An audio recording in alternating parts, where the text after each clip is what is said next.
Hello sweet peas and welcome to another video. Last week we tried out a series of vintage tofu recipes with varying degrees of success. I'll post a link to that in the description of the video or somewhere on the screen if I can figure out how to do that. This week I thought we would try and modernize those recipes to be better suited to a 2024 palate.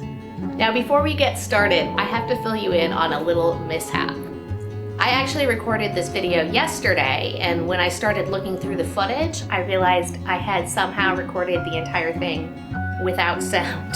I don't really know how my microphone works, and it has this setting where when you flip it to that one, it seems to only record like a really loud static.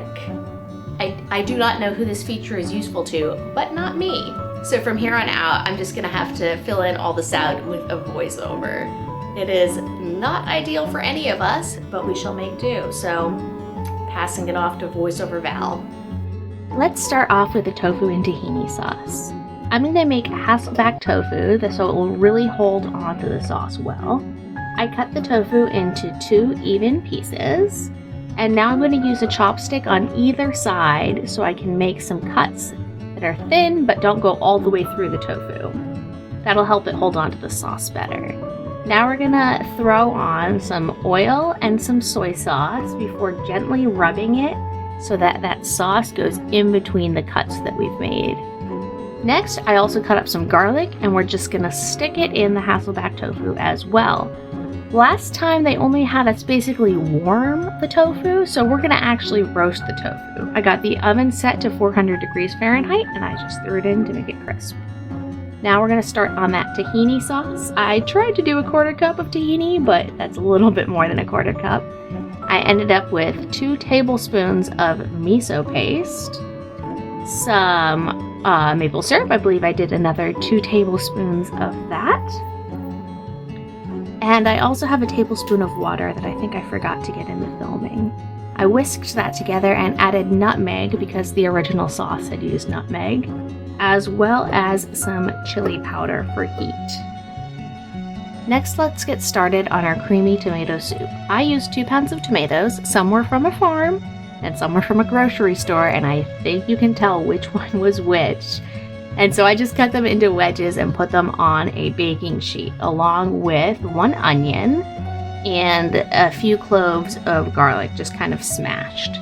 Top that with some olive oil, some salt, and some pepper. Now this was the recipe last time that I really did not like, so hopefully this one's a lot better. We're gonna cook it longer. I put it in the oven at 400 for I think around 25 minutes. Now for the top, I decided to make a parsley oil.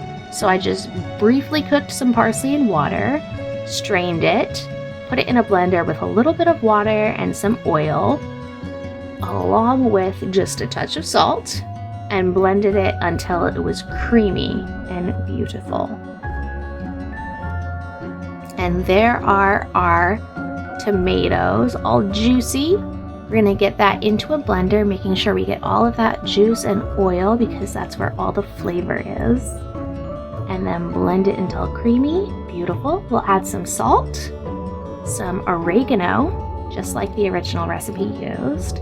And then I did about half a carton of silken tofu, so that's about 7 ounces. Now the last recipe really only cooked the tomatoes for about 5 minutes, and so it ended up feeling kind of watery, and there was only 1 tomato. So I think we're really going to extract more tomato flavor in this version.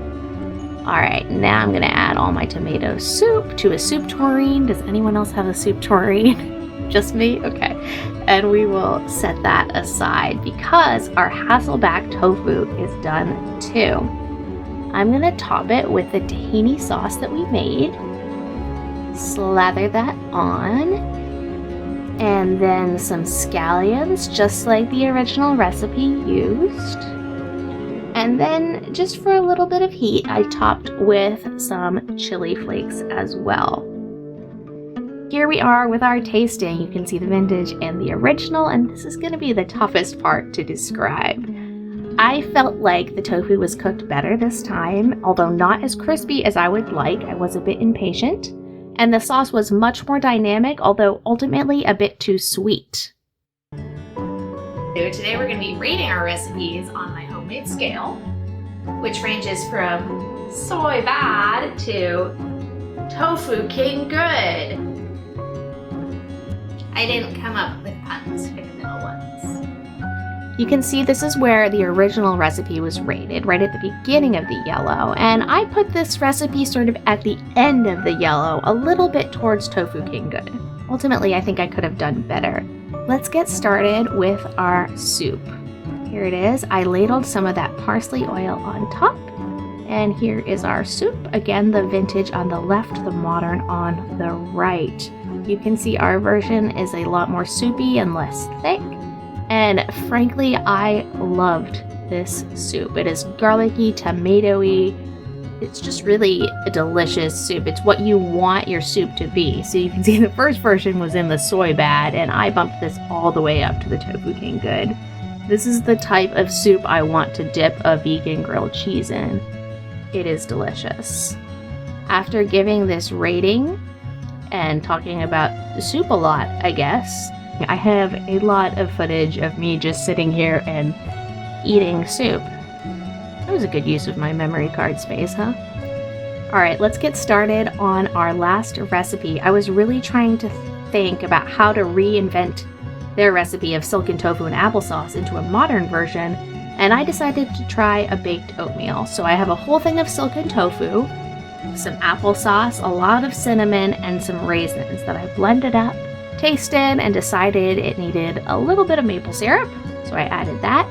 To a large bowl, we added some oats, an entire apple cut into small pieces, and some chopped pecans. We're going to mix our silken tofu mixture in with that, making sure everything gets coated, and then pour it into a casserole dish. I topped with a little bit more cinnamon, and then we baked for 25 minutes at 350 degrees. And here I spent a lot of time just sitting there waiting for my oven to stop making noises so that I could use this footage. Ha! That's excellent. Okay, I'm gonna cut myself a piece of this. Baked oatmeal is supposed to have a texture a little bit like a bread pudding, and I think this pretty much hit it on the head. There's the vintage with the modern.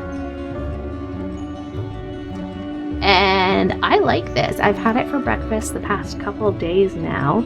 It's sweet, puddingy, and oaty. The original recipe you can see here I put in the middle of the yellow, but honestly I think I was being generous. I probably should have put it closer to the end of the yellow. I rated this one in the middle of the yellow, so some improvement. But then, like 10 minutes later, I came back because I'd been eating it with a little bit of maple syrup on it, and that was tofu king good. I think this is me doing an outro, so I'm sure I'm saying lovely things about you, and in return, if you could like this video, that would be excellent. I'd also love any comments. If you tell me which version of the recipe, the vintage or the modern, seemed better, that would be great. And if you'd love to subscribe, we'd love to have you. Thanks so much for watching. Bye-bye.